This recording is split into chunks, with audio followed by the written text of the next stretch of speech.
Hello बच्चों, हम business terminology कर रहे थे। टर्मिनोलॉजी ऑफ अकाउंटिंग यानी अकाउंटिंग की भाषा, ओके, जिसमें हम अलग अलग हमने डिफाइन समझी थी। जैसे एक बार फिर से मैं आपको रिवाइज करवा देती हूँ। फर्स्ट हमने किया था बिजनेस ट्रांजैक्शन, यानी कोई भी प्रोडक्ट और सर्विस का एक्सचेंज हुआ बिटवीन टू और मोर देन टू पर्सन्स, और वो कैश या तो ऑन क्रेडिट होना चाहिए, okay, that is called business transaction. फिर हमने किया था कैपिटल क्या है कि जब भी कोई बिज़नेस का ऑनर ऑफ बिज़नेस कुछ भी अगर कैश लाता हो या तो असेट लाता हो बिज़नेस स्टार्ट करने के लिए, दैट इज़ कॉल्ड कैपिटल। फिर हमने सीखा था इवेंट के बिज़नेस ट्रांजैक्शन की वजह से लास्ट में जो सिचुएशन क्रिएट होती है, फिर वो प्रॉफिट की हो या लॉस की हो, that is called event. Then हमने सीखा था कि ड्राइंग क्या है कि कोई जब भी बिज़नेस का ऑनर अगर बिज़नेस में से अपने पर्सनल पर्पज़ के लिए व्हेन वी टुक समथिंग, फिर वो कैश हो, असेट हो, गुड्स हो, कुछ भी अगर अपने पर्सनल पर्पज़ के लिए ले जाता है तो that is called credit.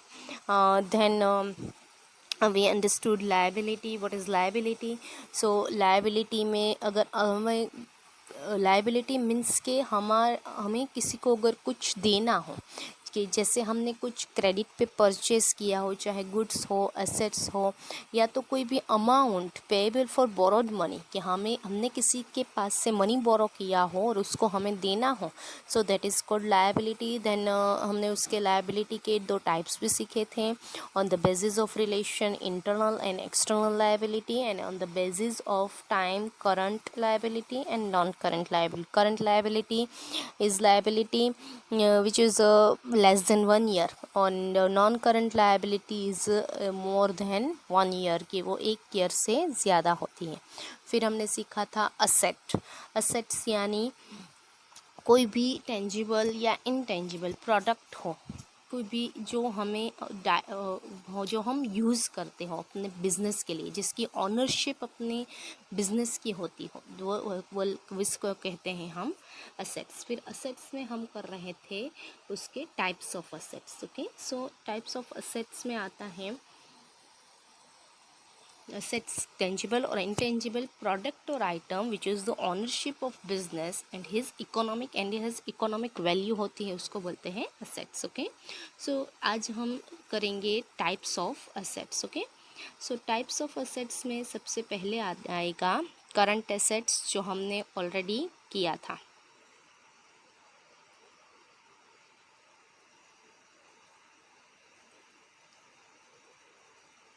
Okay. Current assets जो लेस देन 1 year का होता है, जो एसेट्स हम 1 साल के अंदर यूज़ कर लेते हैं, जिसमें हमने एग्जांपल सीखा था कि जैसे कोई भी गुड्स हो, हमारा गुड्स ऑफ बिजनेस हो, रॉ मटेरियल स्टॉक हो, कोई भी फिनिश स्टॉक हो, वो आता है।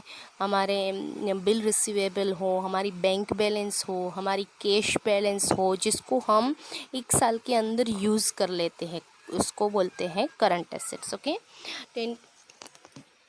Now next type of assets is non-current assets, okay। so what is non-current assets?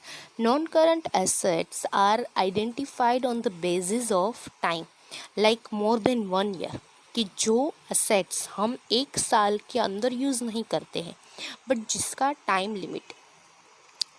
Time period more than 1 year का होता है, they are also known as long term assets और फिक्स्ड एसेट्स। जैसे कि लैंड, बिल्डिंग, मशीनरी, हमारा business का कोई भी फर्नीचर हो तो वो भी नॉन करंट एसेट्स में आता है। कोई भी कॉपीराइट, पेटेंट, गुडविल, ट्रेडमार्क, वो भी नॉन करंट एसेट्स में ही आता है, बिकॉज़ उसका यूज़ हम 1 साल के अंदर नहीं करते हैं। इसका time period more than 1 year का होता है, कभी कभी तो 15 years, 20 years का भी होता है, okay. So this is non current asset. जैसे लैंड है, बिल्डिंग है, मशीनरी है, तो आप रोज़ रोज़ बिजनेस में उसका सेल नहीं करते हो। मशीनरी है तो आप थोड़ी रोज़ अपनी मशीनरी बेचोगे, हाँ, अगर वो ख़राब हो जाएगी तो उसको 4 साल 5 साल बाद उसको बेचोगे। अगर आप बिल्डिंग यूज़ करते हो कोई भी अपने बिजनेस में, तो आप बिल्डिंग थोड़ी रोज़ चेंज करोगे उसको बेच के। सो ये नॉन करंट एसेट्स कहलाती है, okay. Now next type of assets is tangible assets, okay, जो हमारी डिफाइन में भी आया था कि टेंजिबल और intangible assets, okay. So what is tangible assets? Tangible assets are those assets which are having physical existence, जिसका फिजिकल एग्जिस्टेंस हो. Tangible assets can be seen and can be touched. कोई भी असेट्स जो इसका physical existence हो उसको बोलते हैं टेंजिबल एसेट्स. जैसे लैंड, तो लैंड का फिजिकल एग्जिस्टेंस होता है. बिल्डिंग है, मशीनरी है जिसको आप टच करते हो, जिसको आप देख सकते हो, उसको बोलते हैं tangible assets, okay. Now next is intangible assets. So what is intangible assets? Intangible assets do not hold physical existence. This cannot be seen or touched. जिसका physical existence कोई नहीं है, इसको हम touch नहीं कर सकते हैं, we can't see them. That is called intangible assets. तो intangible assets में क्या क्या आता है? Trademark, copyright, goodwill, patents. These are intangible asset. जैसे कि ट्रेडमार्क. ट्रेडमार्क क्या है कि कोई भी कंपनी जब अपना खुद का सिंबल यूज़ करती है, जैसे कि रिलायंस कंपनी का सिंबल ऐसे ब्लू कलर का एक सर्कल होता है, फिर उसमें ऐसे ड्रॉप गिरता हो उस तरीके का होता है. फिर अगर आप एप्पल कंपनी देखो तो एप्पल कंपनी का सिंबल क्या है कि वो एप्पल बाइट किया हुआ एक एप्पल है. तो ये ट्रेडमार्क है. ये ट्रेडमार्क हम यूज़ नहीं कर सकते. अगर हम यूज़ करेंगे तो वो जो कंपनी है वो हमारे ऊपर केस करेगी. So we can't use this trademarks. फिर कॉपीराइट. कॉपीराइट अगर आपने बच्चों सुना हो कि कोई भी बुक्स है, कोई भी राइटर है, कोई ऑथर है, वो कोई बुक लिखता है, फिर उसमें ऐसा आगे अगर आप देखो तो उसमें कॉपीराइट ऐसा वर्ड यूज़ होता है. इसका मतलब है कि इस बुक में जो भी कंटेंट यूज़ किया है या कोई भी स्टोरी यूज़ की है वो कॉपीराइट है, यानी उसका इस्तेमाल आप खुद नहीं कर सकोगे. अगर आपको वो स्टोरी को यूज़ करना है, उसके कुछ भी कंटेंट का आपको यूज़ करना है, then you have to take the permission from the author. जैसे टू स्टेट्स मूवी थी, उसकी वो जो स्टोरी है वो चेतन भगत करके एक ऑथर है, उन्होंने लिखी थी. तो टू स्टेट्स मूवी जिस डायरेक्टर ने बनाई है, डायरेक्टर ने, उन्होंने चेतन भगत से परमिशन ली होगी, तभी वो स्टोरी के ऊपर मूवी बना सकते हैं. अदरवाइज़ अगर वो मूवी बनाते उनके परमिशन बगैर, सो वो उनके ऊपर केस करते. सो दैट इज़ कॉल्ड कॉपीराइट, कि आप परमिशन के बगैर वो यूज़ नहीं कर सकते हो. फिर है पेटेंट. पेटेंट यानी कि अगर कोई भी आप इन्वेंशन कर रहे हो किसी चीज़ के ऊपर, सपोज़ फॉर एग्ज़ाम्पल मैं दे रही हूँ, तो आपने अगर उस चीज़ की एक बार पेटेंट ले ली है, फिर दूसरा कोई उस चीज़ के ऊपर इन्वेंशन कर सकता नहीं है, ना ही उससे रिलेटेड कोई प्रोडक्ट बना सकता है, ना ही उससे रिलेटेड उससे में से कोई मेडिसिन बना सकता है, कुछ भी नहीं बना सकता है. तो फॉर एग्ज़ाम्पल अगर मैं आपको दूँ कि हमारी नीम ट्री की पेटेंट जो है वो अमेरिका ने ले ली है. सो अब अमेरिका वाले क्या करेंगे, नीम के ऊपर अगर कुछ भी उनको करना है, कोई भी दवाई बनानी है, कोई भी दूसरा कोई इन्वेंशन करना है, तो सिर्फ उनकी पेटेंट उसी के पास है. मीन्स कि दूसरा कोई वो कर सकता नहीं है. सो ये हो गई पेटेंट, ये भी हमारे लिए एक इंटेंजिबल असेट है. फिर है गुडविल. गुडविल यानी एक हम कहें ना बच्चों, तो एक हमारी क्रेडिट, हमारी बिज़नेस की एक क्रेडिट है गुडविल. अगर सपोज़ कि आप कोई बिज़नेस ख़रीदते हो, अगर उसकी मार्केट में क्रेडिट अच्छी है तो उसकी वैल्यू ज़्यादा निकलती है, इसकी मनी वैल्यू ज़्यादा निकलती है. अगर मैं एग्ज़ाम्पल दूँ कि आप रिलायंस इंडस्ट्री, रिलायंस कंपनी की बात करूँ, कि सपोज़ कि आप रिलायंस कंपनी मार्केट में ख़रीदोगे तो उसकी वैल्यूएशन किसी दूसरी कंपनी से ज़्यादा होगी, बिकॉज इसकी गुडविल अच्छी है. अगर हम स्कूल की बात करें तो हमारे राजकोट में बहुत सारे स्कूल्स है, बट अगर हम मोदी स्कूल की बात करें तो उसकी गुडविल अच्छी है. तो अगर अगर मोदी स्कूल कोई ख़रीदता है, या तो मोदी स्कूल वाले अपनी स्कूल बेचते हैं किसी को, तो उसकी वैल्यूएशन, इसकी इकोनॉमिक वैल्यू ज़्यादा होगी, बिकॉज उसकी गुडविल अच्छी है, उसकी क्रेडिट अच्छी है. So that is goodwill. Now you know very well I hope कि what is trademark, what is copyright, goodwill, patents, so these all are intangible assets because इसको हम छू नहीं सकते, इसको हम टच नहीं कर सकते, इसको हम we can't see, okay, but फिर भी ये हमारे लिए assets तो है, okay, so these are intangible assets, okay.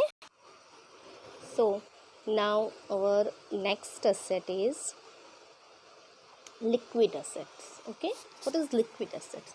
These assets can be converted into cash quickly, जिसको हम जल्दी ही कैश में कन्वर्ट कर सकते हैं, इसको बोलते हैं liquid assets. Okay, for example हमारा अगर डेप्टर्स हो, कोई डेप्टर्स यानी हम आगे सीखेंगे, बट अब यही सीख लो कि डेप्टर्स यानी अगर हमने किसी को क्रेडिट पर माल सेल किया हो, कोई भी गुड्स सेल किया हो, ओके, तो वो है डेप्टर्स.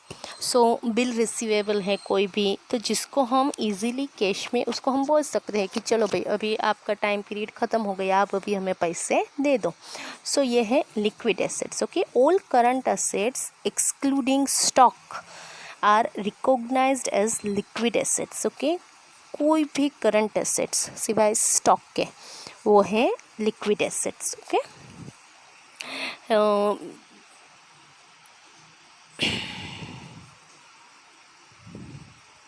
नेक्स्ट एसेट्स है real assets. Okay, real assets means assets that have value in reality, जिसकी रियल में वैल्यू हो, जिसकी इकोनॉमिक वैल्यू निकलती हो, that is called real assets. Okay, normally बच्चों सभी एसेट्स की वैल्यू निकलती ही है, बट कई एसेट्स होती है जिसकी वैल्यू हम जल्दी, जैसे इंटेंजिबल एसेट्स हैं तो उसकी भी वैल्यू तो है, बट उसकी हम वैल्यू कब करते हैं, जब कोई भी हमें सेलिंग करनी होती है, जब हमारा बिजनेस हमें सेल करना हो, इसकी वैल्यू तब निकालते हैं. बट नॉर्मली जिसकी वैल्यू होती है that is called real assets. From sale of such assets, if money can be realized, then they are known as real assets. क्योंकि सभी हमारी assets हैं, उसको अगर हम सेल करें तो हमारी मनी हमें मिलते ही हैं. So that is called real assets. Okay, now the next is fictitious assets. Okay, fictitious assets यानी fictitious assets do not have physical existence. Okay, वो फिज़िकल होते नहीं, यानी उसको हम टच नहीं कर सकते, उसको हम देख नहीं सकते. Realisable value of fictitious assets is 0. Okay, these assets cannot be converted into cash. It is also known as different revenue expenses. So इसका अगर मैं आपको एग्जांपल दूँ, so example of fictitious assets अगर मैं आपको दूँ, जैसे शेयर, डिवेंचर है, वो फिक्टिशियस एसेट्स है हमारी. ओके, इसको हम जल्दी पैसों में कन्वर्ट नहीं कर सकते हैं. This assets can not be converted into cash. Okay, this is non recurring expense. Okay, ये हमारे लिए एक ऐसी एसेट्स है कि जिसको हम कन्वर्ट नहीं कर सकते कैश में, बिकॉज इसका टाइम पीरियड जो होता है वो मोर देन 1 ईयर का होता है. Okay, so this types of asset जैसे share, debenture are fictitious assets. Okay, so now next terminology of accounting is receipts. What is receipts? Receipts अगर आपको सिंपल लैंग्वेज में जानना है तो receipt is one type of income. Okay, so when money is received due to consequence of business transaction is known as receipts. Okay, कोई भी हमारा business transaction हुआ और इसकी वजह से अगर हमें मनी मिलते हो सो उसको बोलते हैं रिसिप्ट. हमारी इनकम होती है तो उसको बोलते हैं receipts. there are two types of receipts. Okay, revenue receipts and capital receipts. revenue receipts यानी रेगुलर इनकम, जो हमारी इनकम रेगुलरली होती हो उसको बोलते हैं रेवेन्यू रिसिप्ट्स. ओके, अगर एग्जांपल मैं आपको दूँ कि हम अगर कोई भी बिज़नेस करते हैं तो उसमें हम रोज़ सेल करते हैं. जैसे अगर आप क्लॉथ्स का बिज़नेस करते हैं तो आप रोज़ कपड़े बेचते हो, so that is the example of receipts, okay, regular receipts. फिर आपको कमीशन अगर है तो वो भी हमारी रेवेन्यू रिसिप्ट में आती है। फिर अगर डिविडेंड आपको मिलता है, कोई भी शेयर आपने खरीदे हो उसके वजह से आपको डिविडेंड मिलता हो, तो वो आपको रेगुलरली मिलता है। So it is also as a revenue receipts कि जो आपको रेगुलरली मिलते हो, ओके। एंड नेक्स्ट है कि कैपिटल रिसिप्ट्स। कैपिटल रिसिप्ट्स यानी ऐसे रिसिप्ट्स कि जो इनकम हमें रेगुलरली ना मिलती हो, इरेगुलर हो, okay.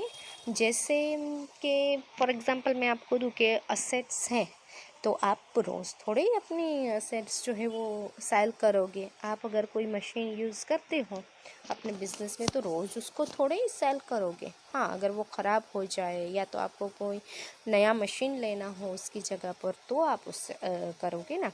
So assets is not sold frequently, okay. हम उसको बार बार या तो रोज़ रोज़ हम उसको बेचते नहीं हैं, we can't sell them. So this types of receipt is capital receipts, okay, कि जिसको हम रोज़ रोज़ बेचते नहीं हैं, ओके, this is capital receipt. So जिसको रोज़ जो हमें मिलती हो income, that is revenue receipts. And जो इनकम हमें रोज़ नहीं मिलती है बट कभी कभार अगर हमें मिलती हैं तो that is capital receipts, okay. Now next is payment. So payment क्या है कि when money is paid due to consequence of business transaction, it is known as payment. कि हमें कोई भी अगर हम बिज़नेस करते हैं तो उसमें हमें हमारा कोई खर्चा हम करते हैं या तो कोई मनी हम देते हैं तो उसको बोलते हैं पेमेंट करना। फॉर एग्जांपल, अगर आप business is run in rented premises and rent is paid regularly every month, आप रेंट एवरी मंथ अगर देते हो, सो वो है पेमेंट, ओके। और उसको फिर रिसिप्ट में जैसे दो टाइप्स हुए कि revenue receipt and capital receipt, वैसे इसमें भी ऐसे ही है, revenue payment and capital payment. की जो पेमेंट आप रोज़ करते हो यानी आपको बार बार करनी पड़ती है, वो है रेवेन्यू पेमेंट। की मैंने अभी आपको एग्जांपल दिया कि अगर आपने कोई रेंट पर अगर घर रखा है, कोई बिल्डिंग रखी है, तो उसको एवरी मंथ आपको रेगुलरली उसको रेंट देना पड़ता है। So that is regular payment, okay. ना वैसे ही कैपिटल पेमेंट, की कैपिटल पेमेंट यानी क्या कि जो पेमेंट हमें रोज़ रोज़ नहीं करनी है, हम कभी कभार करते हैं, ओके। सो वो है कैपिटल पेमेंट। कि जैसे आप लैंड खरीदते हो अपने बिजनेस के लिए, तो वो आप रोज़ थोड़ी लैंड खरीदोगे। अगर एक बार आपने लैंड अपने परचेज़ की है तो फिर आप वही लैंड आपको 10-15 साल तो आराम से आप उसमें अपना वर्क कर सकोगे। हाँ, फिर अगर आप अपने बिजनेस बढ़ाना चाहते हो, फिर आप कोई नई जगह खरीदोगे, तो रोज़ हम जो एक्सपेंस नहीं करते हैं वो आता है कैपिटल पेमेंट पे। और जो एक्सपेंस हम रेगुलरली करते हैं कि हम रोज़ करना पड़ता है, या तो हमें एवरी मंथ करना पड़ता है, जैसे लाइट बिल है वो हमें एवरी मंथ देना पड़ता है, जैसे सैलरी है वो हमें एवरी मंथ देनी पड़ती है। So that is revenue payment, और it is also regular payment, okay. कि जो हम रेगुलरली खर्च करते हैं वो है रेवेन्यू पेमेंट, और जो हम कभी कभार खर्च करते हैं that is capital payment. Now next is loss, okay.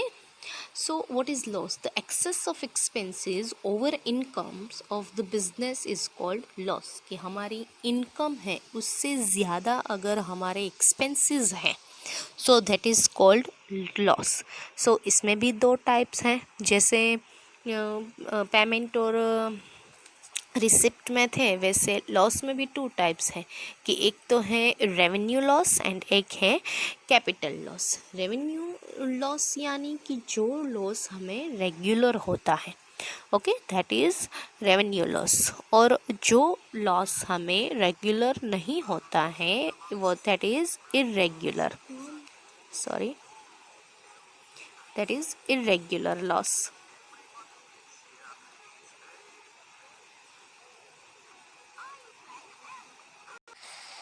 तो चलो इसमें भी दो टाइप्स आ गए, एक तो रेगुलर लॉस और एक है capital loss. So regular loss यानी क्या कि कोई भी अगर गुड्स हैं जो डिस्ट्रॉयड बाय फायर, ओके, कोई भी अगर हमें रोज़ हम सामान बेचते हैं तो कभी कभार हम उस सामान को लॉस पर भी हमें बेचना पड़ता है, क्योंकि अगर हमें स्टॉक क्लियरेंस करना है, so that is regular loss. Okay, अब कैपिटल लॉस यानी क्या कि if any asset is sold less than book value, कि कोई भी असेट्स जो हैं हमारी वो जिसकी बुक वैल्यू है उससे कम में अगर हम उसको सेल करते हैं, या तो कोई भी अमाउंट है कि विच is not received is also called loss, कि भाई कोई भी अमाउंट है कि वो हमें अगर लेना है किसी के पास से बट अभी वो हमें मना कर देते हैं कि अभी वो हमें नहीं देते हैं, तो वो भी एक टाइप का लॉस ही है हमारे लिए, वो कहलाता है कैपिटल लॉस। और कोई भी गुड्स का लॉस हो, जैसे कि भाई हैवी रेन की वजह से गुड्स डिस्ट्रॉय हो गया हो, so this are regular loss, कि भाई हर साल बारिश आती है, हर साल ऐसा होता है, बट कैपिटल लॉस में हर साल हर बार थोड़ी कोई हमें पैसे नहीं, वो कभी कभार होता है, जो कभी कभार होता है लॉस वो है कैपिटल लॉस। और जो रेगुलरली लॉस होता है वो है रेवेन्यू लॉस। और एग्जांपल मैं आपको अगर दूँ कि भाई अब आप गुड्स मंगाते हो कई जगह से, तो उसमें थोड़ी गुड्स ऐसे होते हैं कि जो डैमेज हो जाते हैं, तो वो रेगुलरली होता है, बार बार आप गुड्स मंगाओ सो बार बार इसमें एक दो चीज़ें ऐसी होगी जो डैमेज होगी, सो वो है revenue loss. Okay, now next is profit. This is the main term of business accounting, कि कोई भी बिजनेस हम अगर करते हैं तो वो प्रॉफिट के लिए ही करते हैं। ओके, विदाउट प्रॉफिट हम बिजनेस करते ही नहीं हैं। So the excess of incomes over expenses of the business is called profit, कि हमारी एक्सपेंसेस है उससे ज़्यादा अगर हमारी इनकम है तो उसको बोलते हैं प्रॉफिट। इसमें भी दो टाइप्स आते हैं, एक रेवेन्यू प्रॉफिट और एक कैपिटल प्रॉफिट। सो रेवेन्यू प्रॉफिट में फिर वही जो हमें रेगुलरली हमें प्रॉफिट मिलता हो वो है रेवेन्यू प्रॉफिट, और जो इनकम यानी हमारी रोज़ हमें प्रॉफिट मिलता हो वो है रेवेन्यू प्रॉफिट, और जो हमें कभी कभार प्रॉफिट ही मिलता हो तो वो है कैपिटल प्रॉफिट। वहीं अगर आप अपनी कोई भी कैपिटल है, कोई भी अपनी असेट्स है, वो अगर आप बेचते हो तो जिसके ऊपर आपको उसकी बुक वैल्यू है उससे अगर ज़्यादा में आप उसको बेचते हो तो वो आपके लिए हुआ कैपिटल प्रॉफिट। फॉर एग्जांपल अगर आप बिज़नेस का कोई व्हीकल है, स्कूटर है, वो आप उसकी बुक वैल्यू है उससे ज़्यादा में उसको भी मशीन बेचोगे तो वो है कैपिटल प्रॉफिट, और अगर आप उसको लॉस में बेचोगे वो है कैपिटल लॉस। ओके, और रेवेन्यू प्रॉफिट में फिर वही कि अगर हमारी इनकम हम रोज़ सेल करते हैं तो रोज़ हमें हमारा गुड्स हम सेल करते हैं तो रोज़ हमें उसके ऊपर प्रॉफिट मिलता है। This is regular profit. Okay, now next is receivables. बच्चों ये बहुत ही ध्यान से अच्छे से समझना, ओके, बिकॉज इसमें टाइप्स ऑफ रिसीवेबल्स भी आएंगे। So now what is receivable? कि any amount to be received by businessmen in the future from any person or persons is known as receivable, कि कोई भी अमाउंट जो रिसीव करना है हमें बिजनेसमैन को वो है रिसीवेबल, कि भाई इन फ्यूचर कि अगर चलो भाई कोई भी हमारा क्रेडिट के ऊपर हमने कुछ अगर सेल किया हो तो उसके पैसे हमें उसको बाद में मिलेंगे तो वो हमारे लिए हुआ receivable. Okay, now types of receivable में सबसे पहले आता है डेप्टर्स। ओके, डेप्टर्स यानी क्या? ओके, अगर हम बिजनेस लैंग्वेज में बोले कि what is debtors, so when a businessman sells good on credit to his own customers, those customers are called as debtors. Okay, debtors are treated as current assets, कि कोई भी अगर हम अपना गुड्स जो है वो किसी को हम क्रेडिट पे बेचें, यानी वो हमें बोलेगा कि भाई चलो इसके ये आप मैं अभी ले जा रहा हूँ आपके पास से गुड्स और इसके पैसे मैं आपको 1 महीने बाद दूंगा, 2 महीने बाद दूंगा, तो वो पर्सन जो है वो हमारे लिए डेप्टर हुआ। क्या हुआ? डेप्टर हुआ। Okay, so when a businessman sells goods on credit to his own customers, those customers are called debtors। और डेप्टर्स हमारे लिए है करंट असेट, ओके, जिसको हम इजीली कैश में कन्वर्ट कर सकते हैं कि भाई चलो अभी 1 महीना हो गया है, अभी आप मुझे हमारे पैसे दे दो जो आप क्रेडिट पे माल ले गए हो उसके, तो उसको हम इजीली कैश में कन्वर्ट कर सकते हैं, इसलिए वो है करंट एसेट्स है। और जिसके पास से हमारे पास से क्रेडिट के ऊपर कोई माल ले गया हो और उसके पास से हम पैसे लेने हैं, so those customers are debtors. Okay, now next is bills receivable. So bills receivable क्या है कि in this written document bill acceptor accepts the written responsibility to pay specified amount on maturity date to the bill writer। कि bill writer यानी क्या कि अगर कोई हम बिजनेस करते हैं, कोई हमारे पास से कोई गुड्स ले गया है तो हमने उसको बिल लिखा, सो वो है बिल, हम क्या हुए बिल राइटर। ओके, अगर मैं एग्जांपल दूँ कि आप मेरे पास आए और आपने गुड्स लिया मुझसे, ओके, तो मैं आपको बिल लिख कर दे रही हूँ, so I am bill writer and you are bill acceptor. So you are bill acceptor क्यों हुए, बिकॉज आपने एक्सेप्ट किया कि आपने जो रिटर्न रिस्पॉन्सिबिलिटी यानी आपने जो मेरे पास से गुड्स परचेस किया है उसको पे करने की आपकी रिस्पॉन्सिबिलिटी आ गई, और उसकी मैच्योरिटी डेट यानी क्या लिमिटेड टाइम पीरियड कि चलो आपने बोला कि भाई मैं आज 1 अगस्त को आपके पास से माल ले जा रहा हूँ and I will give you money on 31 August. तो 31 August is maturity date. Okay, तो तब आपको मुझे पैसे देने हैं। Okay, so you are that is bill receivable. There are 2 parties in this situation, bill writer and bill acceptor. Okay, bill writer जो bill लिखते हैं वो बिल राइटर, और जो बिल एक्सेप्ट करता है, जो रिस्पॉन्सिबिलिटी रिटर्न रिस्पॉन्सिबिलिटी एक्सेप्ट करते हैं वो है bill acceptor. This bill receivable for this is bill receivables for bill writer, यानी हमारे लिए क्या हुए वो बिल रिसीवेबल हुए। ओके, जिसके पास से हमें रिसीव करना है वो है हमारे लिए क्या बना रिसीवेबल। ये पॉइंट बच्चों खास ध्यान रखना कि this is bill receivables for bill writer. Bill writer के लिए वो क्या बने बिल रिसीवेबल बने, जो बिल रिसीव किया जिसने। Okay, now next is outstanding income. So what is outstanding income? Incomes which are receivables are called outstanding income. कोई भी इनकम जो हमारी लेनी हो हमें वो है आउटस्टैंडिंग इनकम। जैसे अगर कमीशन है तो हमें कमीशन लेना किसी के पास से हमें बाकी है तो वो है आउटस्टैंडिंग कमीशन आउटस्टैंडिंग। अगर रेंट के ऊपर हमने घर या हमारी बिजनेस की बिल्डिंग है रेंट के ऊपर दी है, सो उसका रेंट अगर देना हमारा इनकम आनी बाकी है सो वो है रेंट आउटस्टैंडिंग। इंटरेस्ट अगर बाकी है हमारा तो वो है इंटरेस्ट आउटस्टैंडिंग। ओके, यानी कोई भी इनकम जो अभी रिसीव करनी हमें बाकी है, incomes which are receivables are called outstanding income. Okay, now next is prepaid expenses. Prepaid expenses यानी जो एक्सपेंसेस हमने पहले ही कर दिए हो, पहले ही पे कर दिए हो। So expenses which are paid in advance are called prepaid expenses. Okay, जो हमने एडवांस में ही दे दिए हो, जैसे अगर हमने रेंट बिजनेस के लिए हमने बिजनेस के लिए कोई बिल्डिंग रखी है तो उसके पूरे साल का रेंट अगर हमने दे दिया है सो वो है प्रीपेड रेंट। अगर हमने सैलरी अगर पूरे साल की दे दी है तो वो है प्रीपेड सैलरी। अगर हमने कमीशन भी दे दिया है पूरे एडवांस में तो वो है prepaid commission. Okay, so this all are types. तो ये हुआ prepaid expenses. Okay, so this all are types of receivable, जैसे डेप्टर्स है, bill receivable, outstanding income, prepaid expenses. Okay, now next is payables. Okay, so payables, what is payables? Any amount to be paid by the business person in the future to any person or persons is known as payable. कोई भी amount जो businessman को in future में किसी को देना है, कोई भी एक पर्सन या एक से ज़्यादा पर्सन्स को इन फ्यूचर में पे करना है वो है पेएबल। ओके, जिसको हमें पैसे देने हैं वो है पेएबल, जिसके पास से हमें पैसे लेने हैं।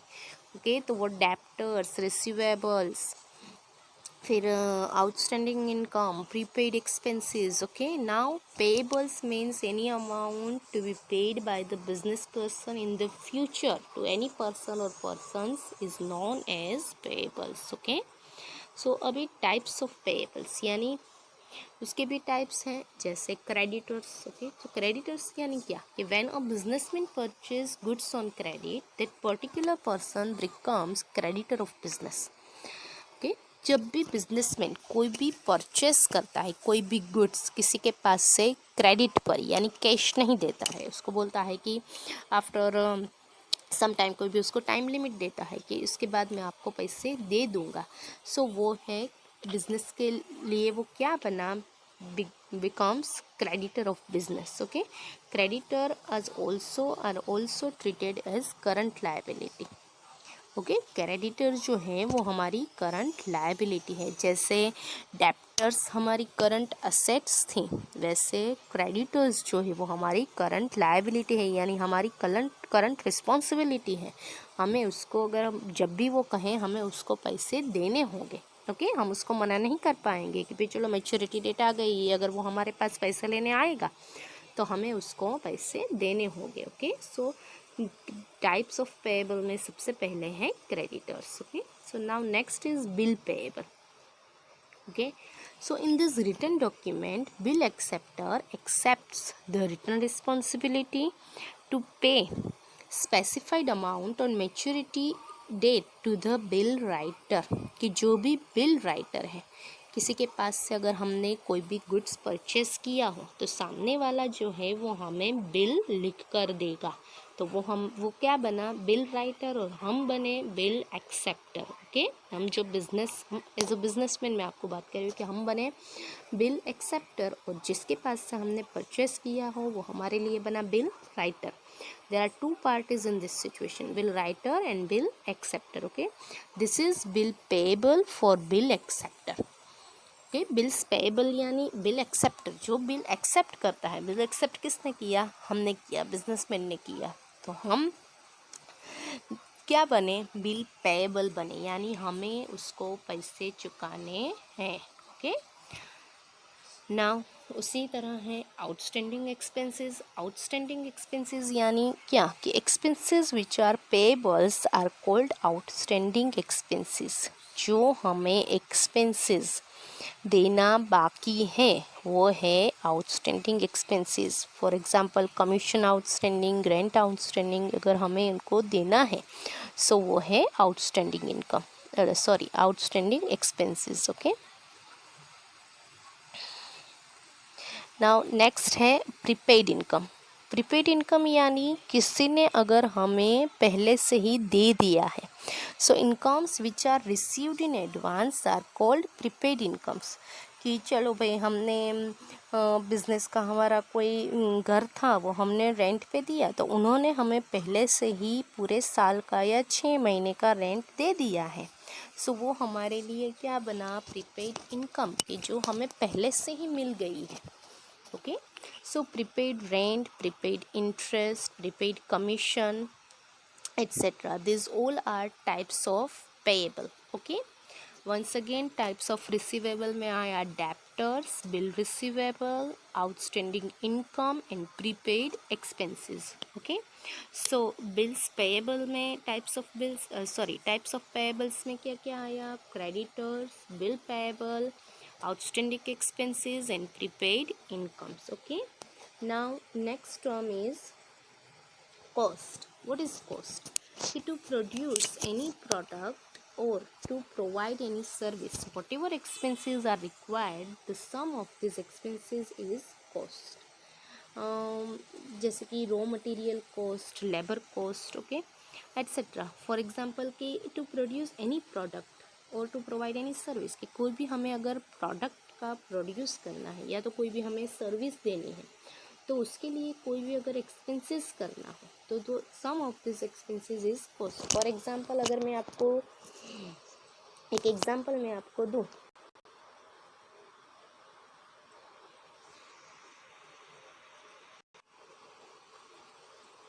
कि भाई चलो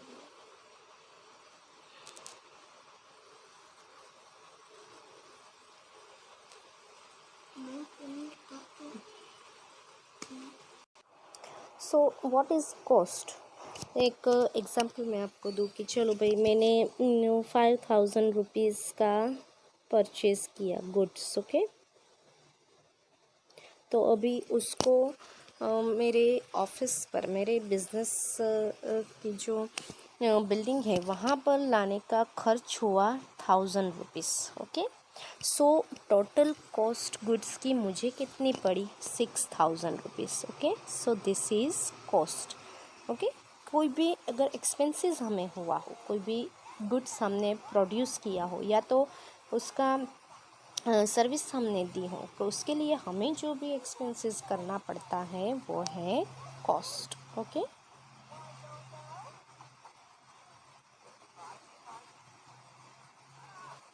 Now next is voucher. So what is voucher? Voucher is a written document of business transaction. Voucher जो है वो कोई भी बिजनेस ट्रांजेक्शन का रिटन डॉक्यूमेंट है कि अभी आप कोई भी परचेस करते हो या कुछ भी सेल करते हो तो आप उसमें लिखते हो, एक डेट लिखी होती है, कौन सा माल आपने ख़रीदा है, या तो कैश पे लिया है या क्रेडिट पे लिया है, ओके। उसमें साइन होती है। A type of transaction is determined on the basis of voucher, यानी किस टाइप का हमने ट्रांजेक्शन किया है, क्रेडिट ट्रांजेक्शन किया है, परचेस किया है, हमने कुछ सेल किया है, हमने कैसे किया है कि ट्रांजेक्शन ऑन कैश किया है या ट्रांजेक्शन विथ बैंक किया है, उसके एक्सपेंस ट्रांजेक्शन, इनकम क्या है, हमारे इनकम है, हमारी एक्सपेंस है कि वो क्या है, हमारी असेट ट्रांजैक्शन है, हमारी लायबिलिटी ट्रांजैक्शन है, एट्सेट्रा। उसके ऊपर वो हम कैसे डिसाइड कर पाते हैं? वो हमें वाउचर से ही पता चलता है कि ये किस टाइप का ट्रांजैक्शन हमारा हुआ है। हमारा लायबिलिटी ट्रांजैक्शन हुआ है, असेट ट्रांजैक्शन हुआ है, इनकम ट्रांजैक्शन हुआ है, एक्सपेंस ट्रांजैक्शन हुआ है, क्रेडिट ट्रांजैक्शन हुआ है, कैश ट्रांजैक्शन हुआ है। So this is the main of business transaction, okay. Vouchers से ही हम डिसाइड कर पाते हैं। And after deciding the types of transaction are recorded in the books of account, okay. कि अकाउंट की बुक में तभी वाउचर के ऊपर से ही ट्रांजेक्शन डिसाइड करके हम लिखते हैं। So this is very important to record the business transaction, okay. Voucher के ऊपर से ही हम डिसाइड करते हैं। Voucher it means simple language उसको बोलते बिल। बिल आता है तो उसमें आप कैसे आपको पता चल जाता है कि आपने कौन सी डेट पर कौन सी शॉप से, एक प्रकार का आपको बोले ना तो एक टाइप का ये एविडेंस है जिसको सब एक्सेप्ट करते हैं। अगर आपको कोई आप कुछ भी परचेस करने जाते हो तो अगर उसका वो बिल आपने लिया हो तो अगर आप शॉपकीपर आपको क्या बोलेगा कि हाँ अगर नेक्स्ट अगर आप चेंज करने आओ तो बिल लेकर आना, वरना मैं आपको चेंज नहीं कर दूँगा। बिकॉज़ ये एविडेंस है कि हमने उसके पास से कुछ परचेस किया है। So this is the main for business transaction to record the transaction in our accounting book, okay. So now next is discount, okay.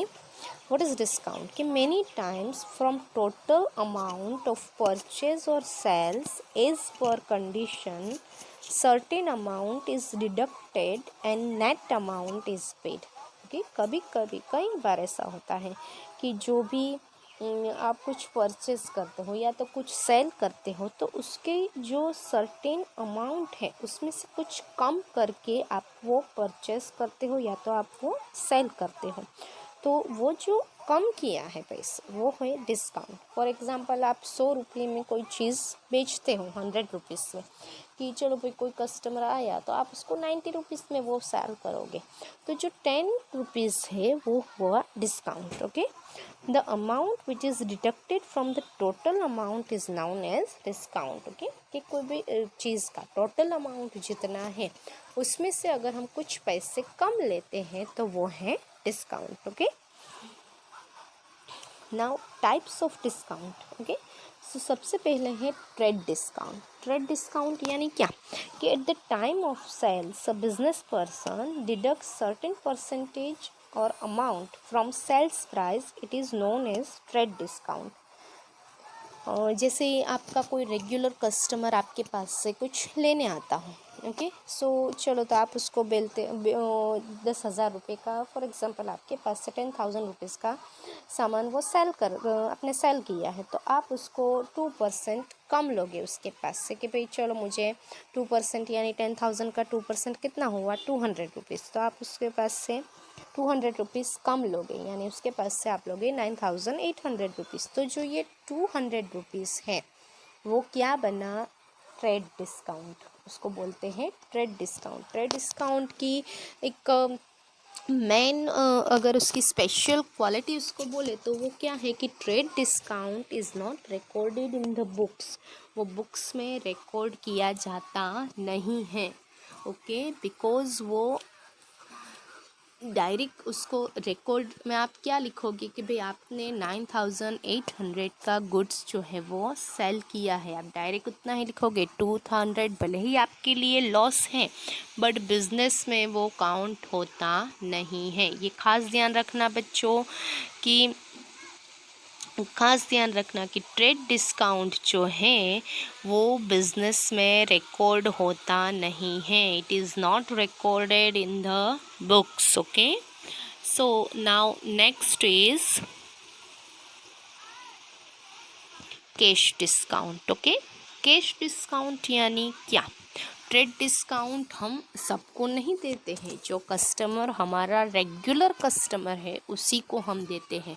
और कैश डिस्काउंट यानी क्या कि to attract the customers with the purpose to receive quick collection of credit sales, the amount which is deducted from receivable amount is known as cash discount. कि चलो भाई किसी customer को आपके पास कुछ परचेस करने आया, तो उसको आप ऐसा बोलोगे कि ये नहीं कि अभी के अभी अगर मुझे पैसे दोगे, सो 10,000 रुपीज़ की चीज़ जो है वो मैं आपको इतने में दे दूंगा, बट मुझे कैश अभी चाहिए, तो वो है कैश डिस्काउंट। ओके, अगर एक सेकंड एग्जांपल मैं आपको दूं कि अगर आपके पास से कोई क्रेडिट के ऊपर चलो 9,000 रुपीज़ का गुड्स ले गया है। ओके, आपने सेल किया है 9,000 रुपीज़ का, अभी वो पैसे नहीं दे रहा है, बट उसको आप बोलो कि चलो अगर मुझे आप अभी के अभी कैश पैसे दे दोगे तो मैं आप मुझे सिर्फ 8,000 ही देना, चलो 9,000 मत देना,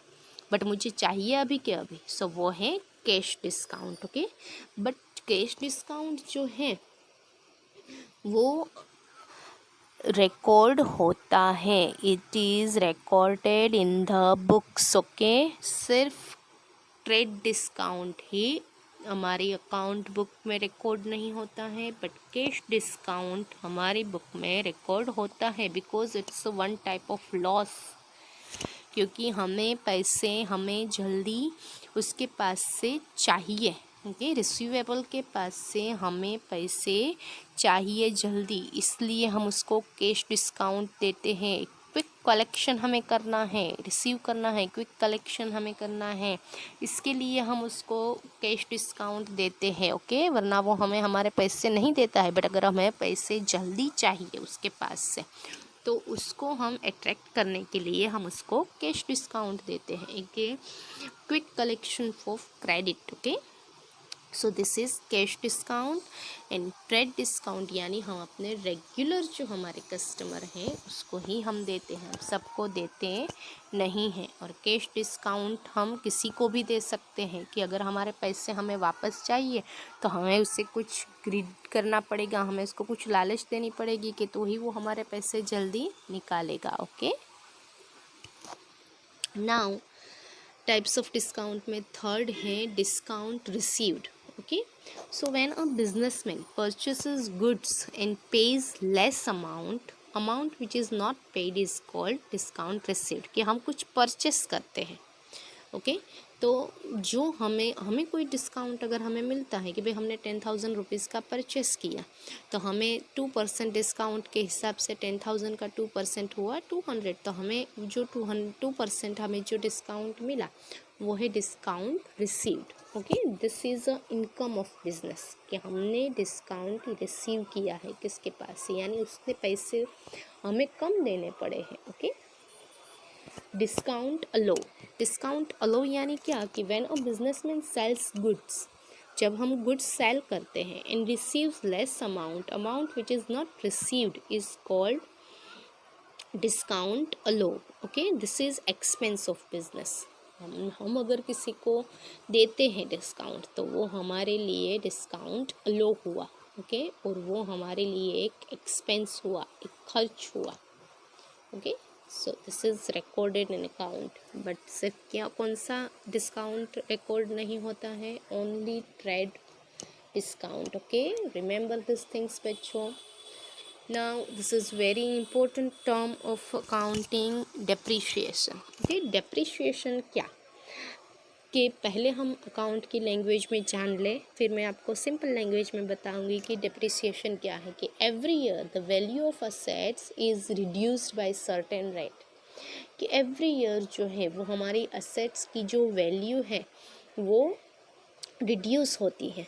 amount which is reduced is called as depreciation. This is non cash expense of business. Okay बच्चों, ये बात खास याद रखना कि ये जो है डेप्रिशिएशन वो नॉन कैश एक्सपेंस है हमारे लिए. सो अभी हम समझें कि सपोज़ कि आप मशीन्स यूज़ करते हो अपने बिजनेस में, कोई भी चीज़ का प्रोडक्शन करने के लिए. ओके, सो एवरी ईयर जो मशीन जो है वो उसका यूज़ होता है, तो वो यूज़ होते होते उसकी वैल्यू कम हो जाएगी. जैसे कि आपने 10,000 में मशीन लिया, 5 साल आपने उसको यूज़ किया, फिर आफ्टर 5 इयर्स अगर आप उसको बेचोगे तो आपको कोई 10,000 रुपीज़ ही देगा? नहीं देगा. एक सिंपल स्कूटर की ही बात करो कि आपके पास चलो एक स्कूटर है, थोड़े साल बाद आप उसको बेचने जाओगे तो जो भी खरीदेगा वो आपको उतने ही पैसे देगा? वो उतने पैसे नहीं देगा, वो कम पैसे देगा.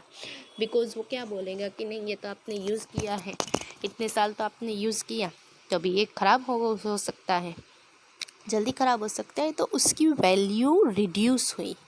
सो ये जो है उसको बोलते हैं depreciation.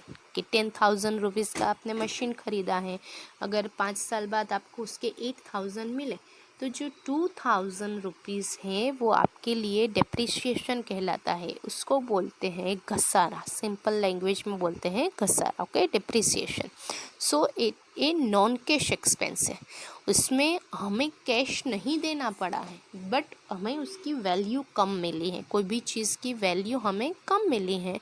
So this is a non cash expense of business. Now next is bad debts. Okay, this is also interesting term. Bad debts यानी क्या? कि many times debtors of business may not be in a position to pay full amount due to his weak financial condition. कि कभी कभी हमारे जो debtors हैं वो क्या होता है कि वो हमारे पास से परचेस तो कर लेते हैं गुड्स, बट उनकी फाइनेंशियल कंडीशन जो है वो वीक होती है, तो वो they can not pay full amount. Okay, हमें वो फुल अमाउंट पे कर सकते नहीं हैं. Okay, if the amount is not collected even after necessary efforts, the amount which is not received is known as bad debts. Okay, कि हम कई बार try करते हैं, हम नेसेसरी एफर्ट्स कर लेते हैं, बट फिर भी हमें हमारा अमाउंट मिलता नहीं है, तो वो हुआ बैड डेब्ट्स. बैड डेब्ट्स हमारे लिए एक एक्सपेंस है, वो खर्चा हुआ हमारे लिए. ओके, हमारे लिए लॉस हुआ, वो हमारे लिए लॉस हुआ क्योंकि हम उसके पास से पैसे अब ले नहीं सकते. So bad debts is a loss for business. Okay, it's not expense but it's a loss for business. कि वो बिज़नेस के लिए एक लॉस हुआ, एक घाटा हुआ, एक नुकसान हुआ हमारे लिए कि हम उसके पास से अब पैसे ले सकते नहीं हैं. Okay, because of their week financial condition. Okay, so this is bad debts. Okay, bad debts is a loss for business. Okay, profit नहीं बट ये हमारे लिए लॉस हुआ है. Now next is solvent. Okay, what is solvent? In accounting, a person who pays his financial obligations regularly and whose assets are more than liabilities, the person is known as solvent person. Okay, कि कोई भी person जो अपने financial जो obligations है वो regularly पे करता हो, जैसे उसने लोन ली है तो उसकी जो ईएमआई है वो रेगुलरली बैंक को पे करता है, और जिसकी असेट्स जो हैं वो उसकी लायबिलिटीज से ज़्यादा है, यानी उसकी असेट्स उसकी लायबिलिटीज से ज़्यादा हैं, so that person is known as a solvent. Okay, उसको सद्धर, हम उसको बोलते हैं कि नहीं बहुत सद्धर पार्टी है ये। Okay, so that is solvent. Now next is insolvent. उसके ऑपोजिट है कि in accounting a person who does not पे his financial obligations regularly, it means he is not in a position to pay these obligations and whose assets are less than liabilities. उसकी जो assets हैं वो उसकी liabilities से कम है, यानी उसकी liabilities बहुत ही ज़्यादा हैं, उसकी रिस्पॉन्सिबिलिटी, उसको किसी को पैसे बहुत ही ज़्यादा देने हैं और उसके पास इतनी मिल्कत नहीं है, assets नहीं है, so that is insolvent. The person is known as insolvent person. Okay, जिसकी financial condition weak है बहुत ही, वो है insolvent person. Okay, सो ये बच्चों हमने बहुत ही जो इम्पोर्टेंट टर्म्स थी अकाउंट की वो हमने सीखी हैं। आप एक बार फिर 2-3 बार ये वीडियो देखोगे, आप बहुत ही अच्छे से सब समझ पाओगे। फिर इसी के ऊपर हम अपना अकाउंट के आगे के चैप्टर करेंगे। ओके, नाउ आपको ये टर्म्स समझ में आ गई है कि अब अकाउंट में कौन से वर्ड का क्या यूज़ होता है, उसका मीनिंग क्या है। Okay, so we will do next chapter dual effects हैं, वो हम हमारे नेक्स्ट वीडियो में करेंगे। ओके, थैंक यू बच्चों, बाय बाय।